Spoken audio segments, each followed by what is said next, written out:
한국인의 정통 주간신문 이루서울 1280호가 발행됐습니다. 이루서울TV 시청자 여러분의 많은 관심과 성원 부탁드립니다. 네, 안녕하십니까. 네, 이루서울TV 주간 박종진 시간입니다. 요즘 좀 제가 아는 분이 이렇게 조금 좀 안 되는 것 같아서 마음이 굉장히 안 좋습니다. 우리 황태순 평론가 오늘 함께 자리했고요. 예, 요즘에 안녕하세요. 뷰가 굉장히 좋아요. 조회수가 아이고, 나오시면은 떠요. 네, 우리 김철근 우리 바른미래당 대변인 전 대변인 함께했습니다. 어서 오십시오. 요즘에 어떻습니까? 놀기도 지겹죠. 하루 놀고 하루 쉬고 하루 놀고 하루 쉬고. 네, 아주 좋습니다. 오늘 노는 날입니다. 오늘도 노는 날. 3년째 노셨죠? 아니죠. 1년 반째죠. 1년 반째입니까? 1년 반.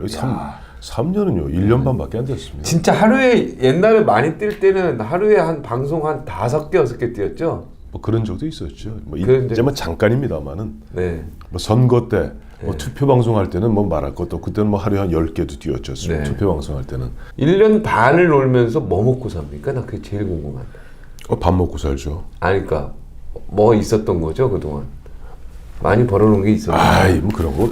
아니 우리 박종진 의원 잘 아시잖아요. 보면은 사실 일반 시청자들이 생각하는 것과 달리 뭐 그렇게 흔한 얘기로 그 뭐 개런티라고 그러나요? 네. 출연료가 그렇게 많지 않습니다. 우리 백수들의 뭐 어떤 뭐 모임 같다는 생각이 드는데 뭐 저는 그래도 이렇게 유튜브도 좀 하고 교수직을 하고 있습니다. 공부도 많이 하셨는데 교수 할 만한데 안 맞는데. 근데 조금 전에 굉장히 귀에 거슬리네요. 뭐 저나 우리 박종진 앵커나 우리 김철근 전 대변인이나 백수란 표현은 적절치 않습니다. 그렇죠. 예비군, 예비군이다. 예비군. 예. 뭐 그러기도 하지만 또 실제로 활동하고 활동하고 있습니다. 꼭 보면은 우리가 여기 나와서 지금 우리 박종진 앵커, 김철근 우리 대변인하고 이야기하는 자체가 좀 활동하고 있는 거 아닌가요? 그래요. 네, 알겠습니다. 자, 그런데 또 한 분이 이게 뭐 쫓겨났어요. 이게 이분 정말 저랑은 방송도 많이 하고 술도 많이 드셨던 분인데 전원책 변호사, 그죠?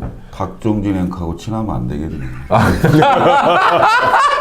지난번에 보니까 강영석 변호사 법정 구속되고 이번엔 전원책 변호사 쫓겨나고 저하고는 친하다고 하지 마시오. 네. 아니 이분은 나는 스스로 물러나는 게 현명했다 하는데 어떻게 보면은 전화로 그것도 해촉이 됐어요. 그죠? 근데 제가 자존심이 이분 진짜 자존심으로 사시는 분인데 아니, 기분 너무 나빠질 것 같아요. 자존심이 굉장히 세신 분이죠. 엄청 사실 그러니까 비대위원장 물망에 올랐던 사람이잖아요. 네, 맞습니다. 그러니까 비대위원장에 김병준 위원장이 됐지만 그때 그 자유한국당에서 한 200여 명의 후보가 추천이 됐고 지금 마지막 5사람 내에 들어있던 맞아요. 분인데 네. 본인은 비대위원장이 돼서 할 일이 별로 없다. 이런 고사했죠. 고사를 했죠. 그런데 이제 조광특위원으로 조광특위원이 7명인데 외부 인사가 4명이에요. 외부 인사 선임 권한과 함께 조광특위에서 정권을 달라. 그러면 하겠다. 뭐 이렇게 조건부가 돼서 결국 정권을 주겠다. 하쇼. 해서 결국 전원책 그 변호사가 받은 거죠. 특위위원으로 이제 영입이 됐고 그리고 본인과 같이 외부 인사 3사람까지 자기 포함해서 4사람이 조광특위원 선임이 된 거 아닙니까? 근데 이제 조광특위라는 게 정당의 조광특위는 기본적으로 당협위원장, 그러니까 지금 자유한국당은 당협위원장 같은 게 그게 그렇게 불리고 민주당이나 바른미래당 같은 경우는 지역위원장. 네. 그래서 지역 똑같은 거예요. 전국의 253개 국회의원 선거구별로 조직 책임자를 선정하는 그런 자리거든요. 그러니까 막강한 권한을 가질 수 있는 자리죠. 물론 이제 제가 조광특위 위원 했잖아요. 그러니까 네, 제가. 그때는 힘 없을 때고 거기랑 전원책하고 같이 같은 급으로 얘기하면 안 되고 정확히 같은 급이었죠. 당세도 다르고 전원책 조광특위 위원 같은 경우는 지금 김병준 위원장이 그러니까 비대위원장이 되면서 10월 1일자로 전국의 253개 그러니까 당협위원장을 전부 사퇴를 시킨 거 아닙니까? 그리고 새로 이제 뽑으려고 하는 상황이잖아요. 그렇죠. 그러면 결국 현역 의원의 물갈이나 앞으로 자유한국당의 어떤 사람들이 그 당협위원장을 맡느냐에 따라서 자유한국당의 정체성이나 방향이 그려지는 거거든요. 굉장히 막중한 자리였습니다. 그런데 이분이 들어오셔갖고 무슨 바른미래당하고 통합 전당대회를 해야 된다는 등 2월 전당대회를 연기해야 된다. 전당대회를 6월로 연기해야 된다는 등 그다음에 무슨 태극기 부대를 받아야 된다는 등 박근혜 전 대통령에 대한 태도나 자세, 입장을 다시 정립해야 된다는 등 그러니까 조광특위 위원으로서 할 수 있는 발언의 범위나 수위를 넘었다. 저는 그렇게 보고요. 그 권한을 넘어선 거죠, 완전히. 넘어선 거죠. 조광특위 의원은 쉽게 얘기해서 지역위원장, 당협위원장 임명하는 거거든요. 그렇죠. 그게 이런 거죠. 사실 제가 지지난번인가요 나와서 그 당시 이 전원책 변호사 조광특위 위원으로 임명되었을 때 제가 아웃소싱이라는 표현을 썼어요. 흔한 얘기 우리식으로 표현하면 하청이죠.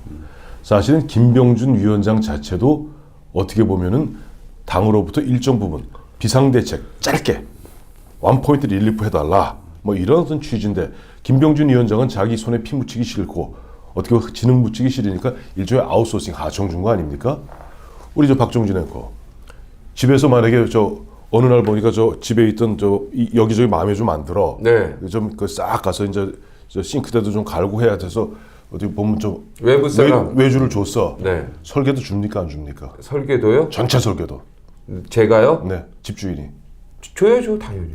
아니 이 싱크대만 가는데. 아, 싱크대만 가는데. 그다음에 또 집문서 줍니까? 집문서는 안 주죠. 안 주잖아요. 저는 지금 보면은 이번에 전원책 변호 집의 전체 설계도를 안 주죠. 요것만 요렇게 아니 전기가 안 좋아서 여기 샹드리에 가는데 거기다가 더 중요한 거는 상그레일도 예를 들어서 내가 좋아하는 이런 모양이 있으니까 이렇게 갈아라 여기까지. 그렇게 가죠. 싱크대도 이거 하얀색이나 빨간색 그리고 이 모양도 약간 유럽풍으로 바꿔라. 그렇죠. 이렇게 지시를 하죠. 자 여기에서 아까 우리 사실 전원책 변호사 김병준 위원장 좀 티격태격 하는 이런 모습 속에서 전원책 변호사는 한마디로 오지랖이 너무 넓었다. 당 대표격인 비상대책위원장이 일정 부분의 권한을 위임해준 조광특위의 위원장도 아니고 위원이죠. 위원일 뿐입니다. 그렇죠. 이분이 이제 얘기했던 것 중에 저는 깜짝 놀란 게 있어요. 사실은 이 김병준 비대위도 6개월, 7개월 가는 거 너무 길어요. 세상에 수술을 갖다가 7개월, 8개월씩 하는 수술이 어디 있습니까? 그것도 긴 판인데 지금 보면 7월 17일 날 김병준 위원장이 비대위원장으로 선임됐는데 내년 6, 7월 달에 전당대회 하자면 1년 동안을 비상사태로 가겠다는 얘기예요. 수술을 1년 동안 하겠다는 이 발상 자체부터가 정치를 몰라도 너무 모르는 얘기였습니다. 세 번째, 최소한 정치판에 몸을 갖다 디뎠으면은 최소한 금도를 지켜야 됩니다. 저는 어제 그제 보면 이게 어떻게 보면 진흙탕 싸움 이전 투구라 하죠. 네네. 진흙탕 멍멍이 싸움 같은 모습 보면서 전원책 변호사한테 많은 실망을 했어요. 금도 못 지켰습니까? 방송을 한다는 거예요. 방송을 갖다가 11월 20일 잘 나가는 지금 제가 알기에는 대한민국에서 가장 출연료를 많이 준다는 모 케이블 방송에 보면 그 유명한 TVN 얘기해요 그냥. TVN 맞죠? TVN 아닌가요? 이렇게 해줘도 됩니까? 예, 괜찮아요. TVN. 맞아요. 네. 거기에 이거 광고해 주는 건데. 이거 안 되죠. 괜찮아요. 11월 22일부터 네. 그 유명한 원로 배우인 변희봉 씨, 그다음에 그다음에 서른도 씨. 서른도 예. 형님도 나오네요. 자 보세요. 네. 지금 내가 보면 좋아하는 분인데. 만약에 전원책 변호사가 그런 거래가 있는 가운데 조광특위 위원을 맡았으면 그걸 그만둬야죠. 또 만약에 지난번에 전원책 변호사가 9일 열흘 동안 무건 수행했다고 했는데 그 와중에 사실 보면 자기가 해야 될 이런 일은 안 하고 뒤로 방송사하고 쏘곤쏘곤 만약에 거래를 하고 만약에 촬영을 했다면 그거는 금도에 어긋나는 일이죠. 먹고 살아야 되는 거 아닙니까? 아이. 변호사도. 왜 그래요? 그 먹고 살아야 되는 부분을. 전원책 변호사 최근에 한 달 동안 보여줬던 모습은 김병준 위원장을 비롯한 112명의 자유한국당 의원들을 다 자기 밑에 있는 아랫사람 취급하면서 휘둘렀잖아요. 아까 김철근 대변인. 아까 그 하청업체 비유한 거 보니까 이제 감이 확 오네. 그러니까 아까 비유 딱 들어보니까 그럼 김병준 위원장도 딱 미래가 보이네요. 뻔한 거 아니에요. 시간만 딜레이 되는 거지. 전원책 변호사보다. 아닌데 제가 보면 김병준 비대위원장도 저는 실기했다고 봅니다. 이미 기회를 놓쳤다. 왜냐하면 외부 인사가 당내에 들어오면 그 외부 인사가 자기의 메시지로 대중의 국민들의 그 뭐랄까 힘을 얻고 사실 내부를 개혁하는 거잖아요. 혁신하는 건데 그러려면 결국은 그 다툼이 날 수밖에 없죠. 싸움이 내부에서 싸움이 나야 됩니다. 근데 싸움 없이 잡음 없이 좋은 게 좋다는 식으로 이렇게 묻었거든요. 2006년 한나라당, 2007년 대통령 선거 때 한나라당, 2008년 총선 때 한나라당이 3연승을 합니다. 3연승을 하고 그 3연승에 패배한 정당이 민주당이었죠. 민주당이 유명한 일화가 많지 않습니까? 그때 지금 민주당 대표하고 있는 이해찬 대표는 불출마 선언, 탈당. 그 다음에 안희정 지사가 2008년도에 총선에 공천 신청을 했어요. 공천을 못 받았습니다. 안희정이 한 얘기가 있습니다. 안희정 지사가 친노는 패족이다. 맞아. 예?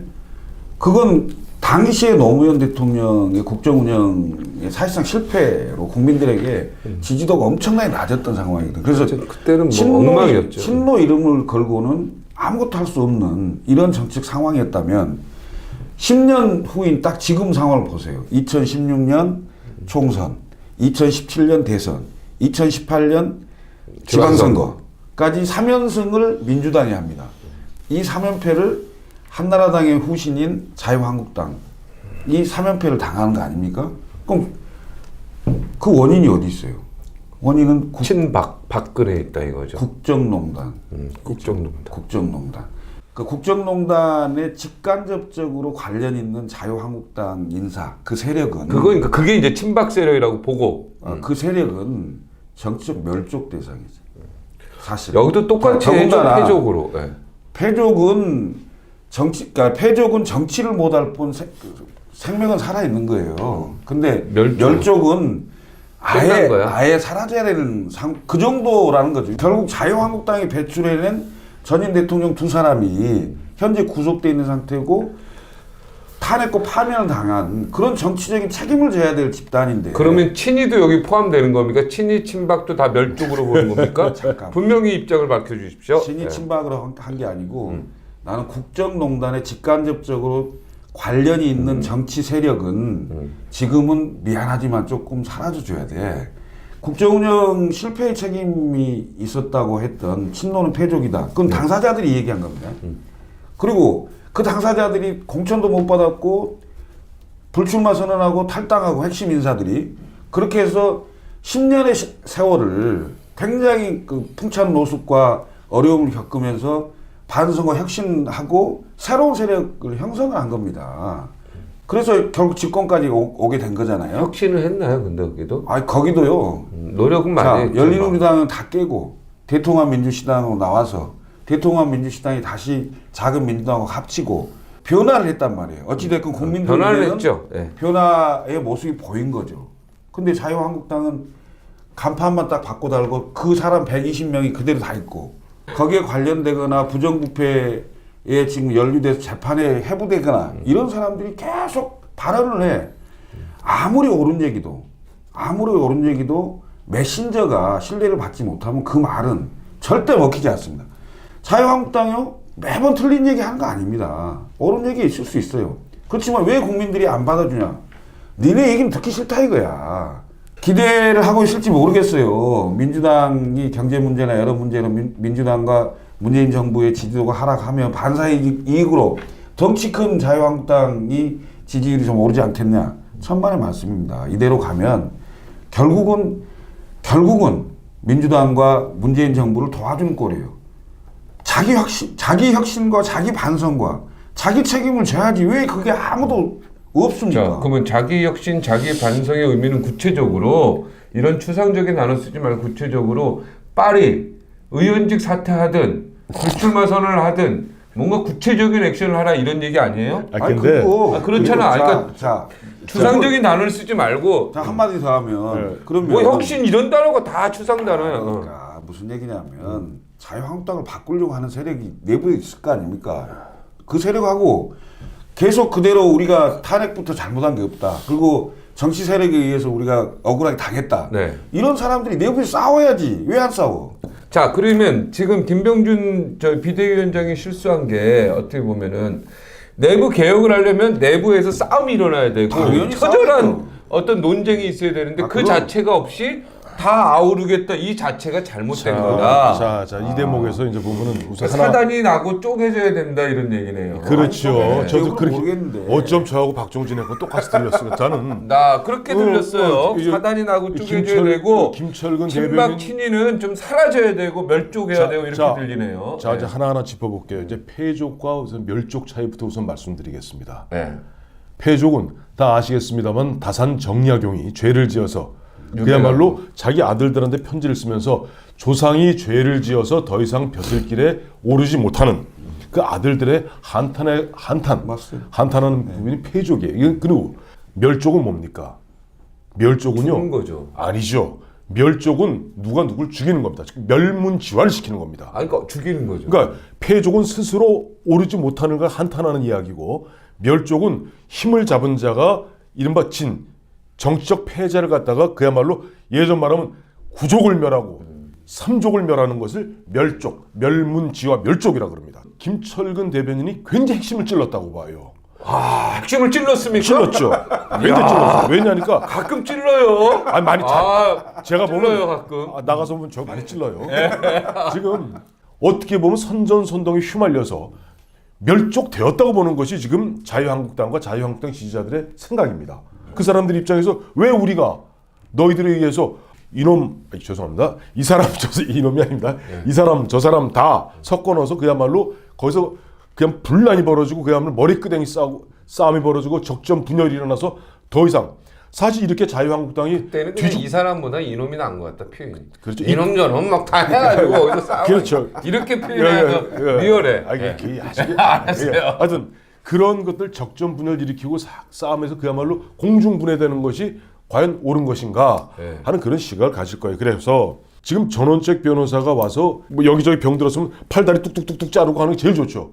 그럼 그 다음은 어떻게 그럼 그걸 다시 보정할 겁니까? 이렇게 하니까 또 보면 덜컥 김병준, 김용태 이 사람들 덜컥 겁이 난 거예요. 마치 뭐 선무당 말이 칼춤 추듯이 막 휘두르려고 들면서 여기도 한번 찔끔 지르고 저기도 한번 찔끔 지르고 이런 부분들에 대해서 더 이상 전원책 변호사에 대한 김병준 오늘 위원장의 말은 기강을 바로잡는다는 표현을 썼더라고요. 그러니까 무슨 얘기하는 거예요? 그러니까 지금 나 이거 여기는 정확히 이해를 했는데 형님은 그러니까 뭘 어쩌자는 거야 지금? 이거 김병준 위원장이 잘했다는 거야? 여기 이제 김병준 위원장이 굉장히 잘못했다라고 딱 분명히 했는데 뭐야 기강을 바로 잡는 게 잘했다. 기강을 바로 잡아야 된다. 이런 아니죠. 얘기 뭐야? 전원책 자, 변호사를 쫓겨나게 한 게 잘했다는 거예요. 그러면 이제 김병준 위원장이 세 가지 잘못한 걸 또 말씀드릴게요. 맨날 세 가지. 세 가지. 얘기해 아니요, 세 가지. 네. 첫째, 김병준 위원장은 전원책 변호사의 어떤 세간의 어떤 뭐 세평이랄까 그 사람에 대해서 무게도 모르고 그 중요한 자리를 갖다가 이 수술대를 맡겼단 말입니까? 두 분 친해요. 예. 김용태 사무총이 더 친하대요. 네. 근데 이 중체된 일을 갖다가 친소관계로 정합니까? 그거 잘못된 것이죠. 아니 그만한 또 능력. 둘째, 자기가 할 일을 갖다 남한테 아웃소싱 준 거 두 번째 잘못한 거 아니에요. 네. 세 번째, 정말 기강을 바로잡기 위해서 그야말로 이렇게 질퍽질퍽 될 때 그냥 방기하고 있다가 마지막 자를 때 토사 구팽시키듯이 그러면서 결과적으로 이 자유한국당을 갖다 그야말로 뒤죽박죽을 만들므로써 그나마 김병준 비대위 체제 이후에 혹시나 기대를 조금 걸었던 사람들 뭐라고 그러죠? 에이 역시나 자, 저 어려워. 이거 얘기 듣는 사람이 뭐가 이 사람들이 무슨 말 하는지 잘 모르니까. 자, 전원책 쫓아낸 거 잘했다. 못했다. 그것만 얘기해. 전원책 쫓아내고 잘했다. 잘했다. 전원책 쫓아낸 거 잘했다? 원래 전원칙은 오지 말아야 될 사람이죠. 잘했다야? 이해 안 다른 되는 얘기하지 마. 사람 잘했어? 아니 오지 말아야 될 쫓아낸 사람. 거. 아니까 잘했냐고 쫓아낸 거. 아니 그런 식으로 하면 쫓아내야지. 쫓아내야지. 자, 나도 한마디 할게요. 쫓아낸 건 난 잘못했다고 봐. 왜?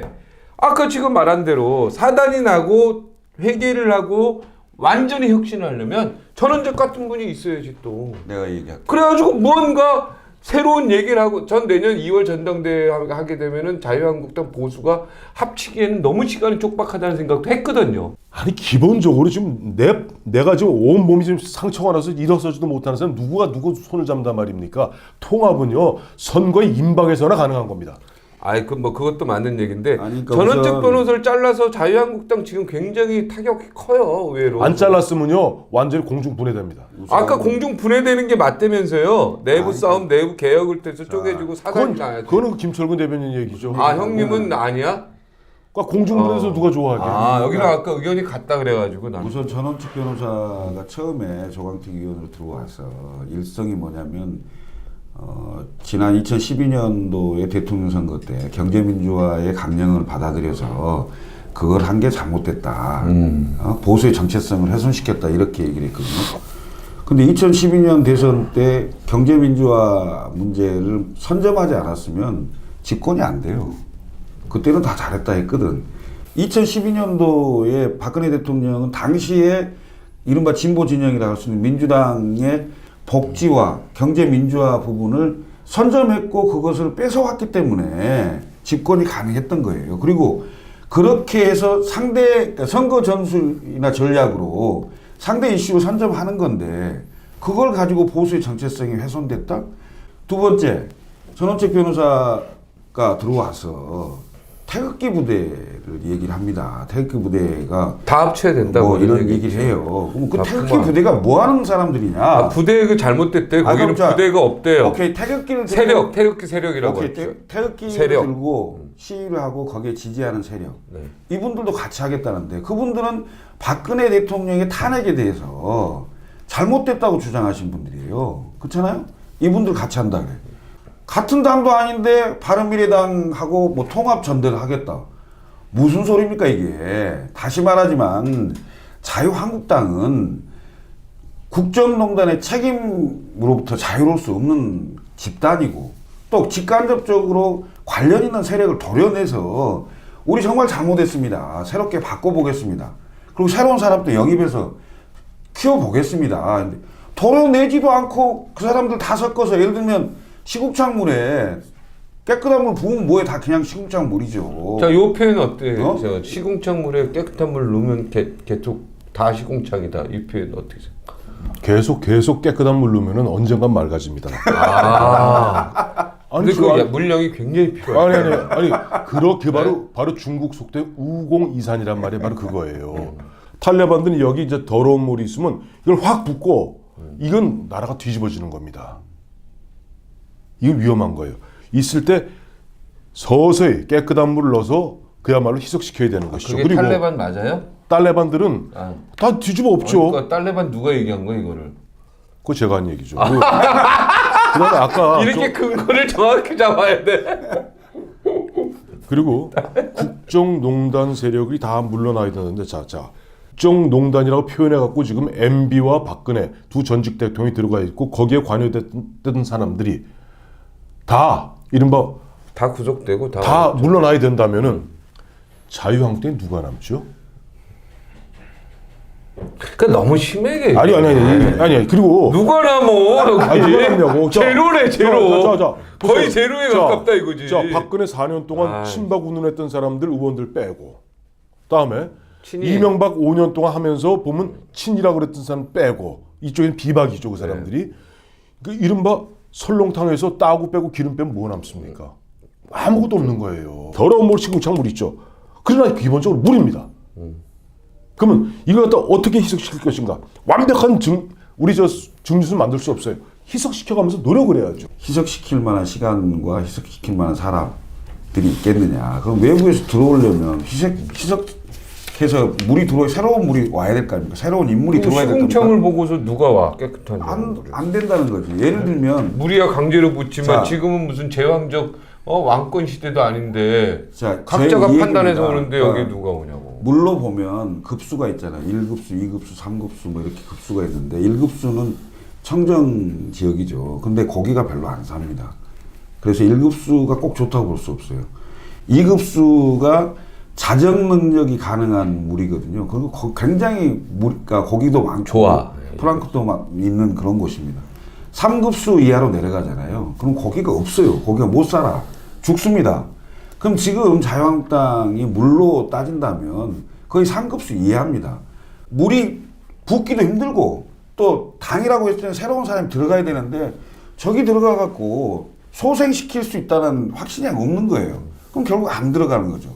이 상황, 이 구도 이대로 가잖아요. 아무리 민주당과 문재인 정부가 어려운 상황이 오더라도 자유한국당이 소생할 수 있는 기회를 주지는 않을 겁니다.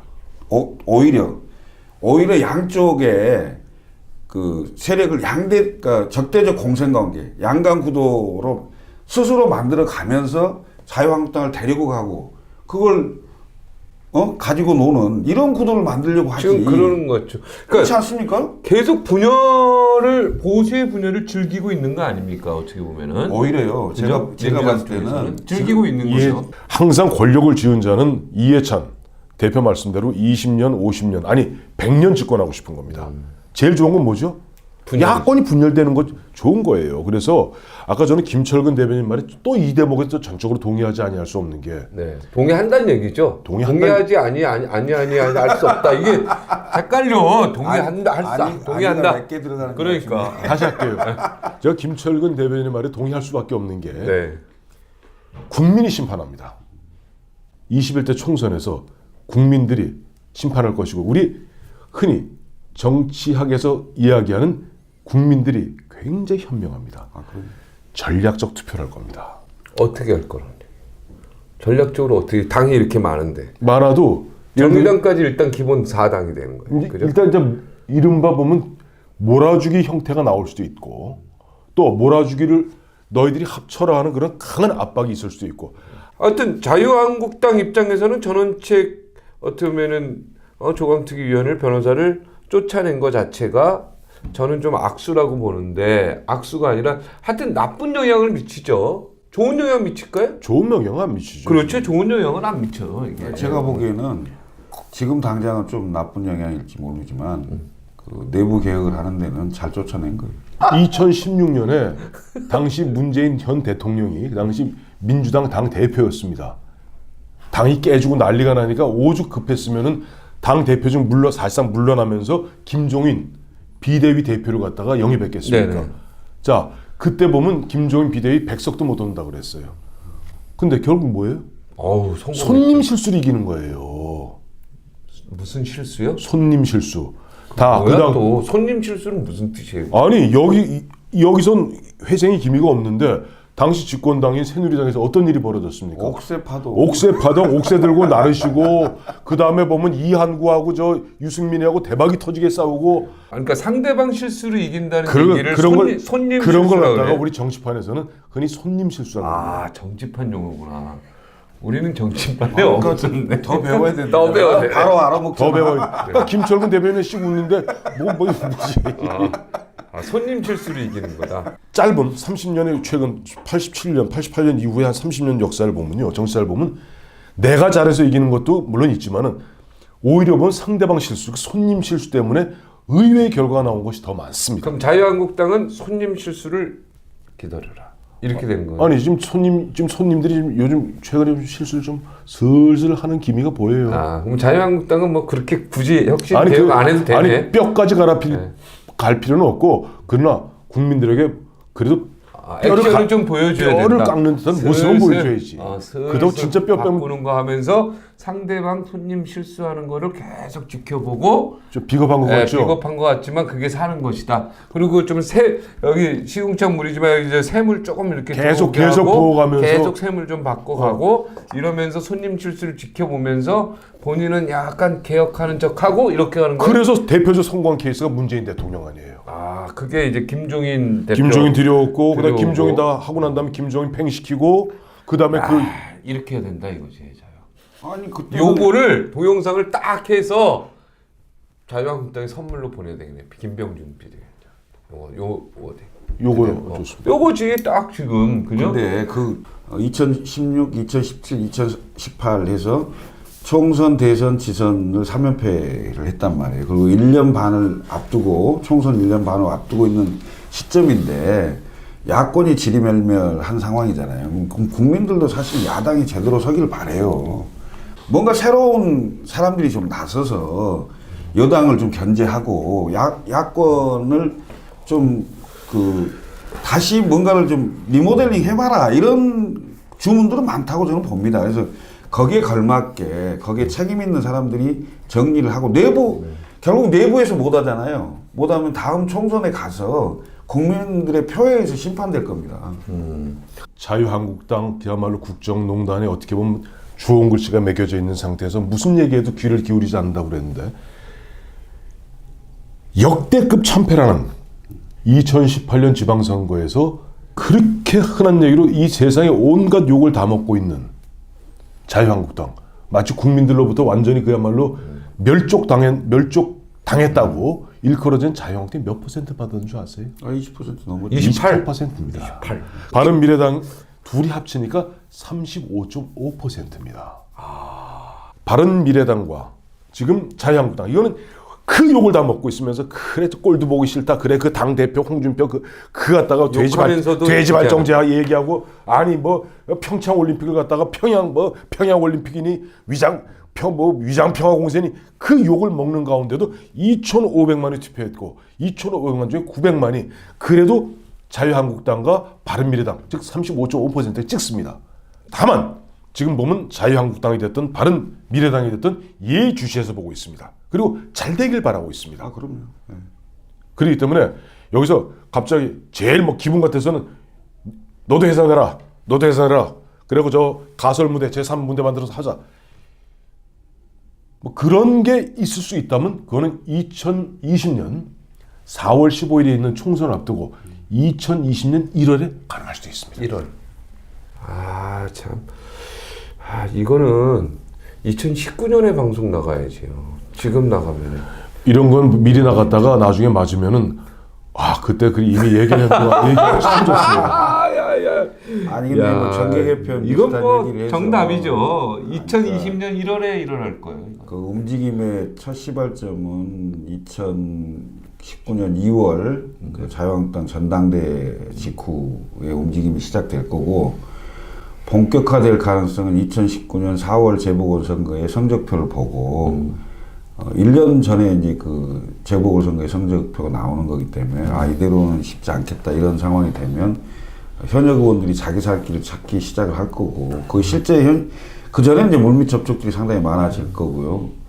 실제 움직임이 이제 어느 정도 그림이 나오는 것은 거의 9, 10월 정도가 되겠죠. 그리고 이제 조금 빠르면 2020년을 가지 않고 연말에 해결할 수도 있고 뭐 지분이나 뭐 사람이나 이런 것들이 정리가 잘 안 되면 말씀하신 대로 1월에 3개월 전에는 해야 공천도 하고 선거를 치를 수 있기 때문에 대체로 이제 그 3개월 앞두고 보통 하죠. 이유는 뭐냐면 시간 때문에 다른 잡음이 덜 나게 그리고 총선 이슈로 전부 다 빨려들 수 있도록 그런 또 그 시간적인 그 배려들도 있죠. 그래서 움직이는 건 내년에 움직이고 2020년 1월에 결론이 날 것이다. 날 거고 내년이 늦어도 내년 5월 10일이면 문재인 정권 3년 차에 들어갑니다. 그렇죠. 3년 차죠. 벌써 5년 임기 중에 내년 5월 9일이면 2년을 꽉 채우는 거고 5월 10일이면 3년 차에 들어갑니다. 그때 되면 지금 현재도 경제 성적표, 남북한 성적표도 좀 약간 좀 미묘하죠. 북미 관계 좀 미묘하죠. 이러한 요인들이 흔히 보면은 손님 실수적 요인이고 그러한 요인들이 보면 이른바 보수 내부에서 자 우리도 잘만 하면 그야말로 어떤 활로가 보인다라는 어떤 희망을 주는 가운데 좀 그야말로 좀 적극적으로 움직일 수 있는 여건을 마련할 수 있다라고 봐야 될 겁니다. 뭐 우리가 정답을 다 줬어요 지금. 사실은 오늘 황태순, 김철근 편이 대한민국 정치에 다 모든 거 앞으로 수순 예언자들이 나오셔서 오늘 정확히 한 겁니다. 뭐 국민들 헷갈려 할 필요 없습니다. 요거 유튜브만 보시면 싹 보입니다. 여기서 마치도록 하겠습니다. 고맙습니다. 감사합니다.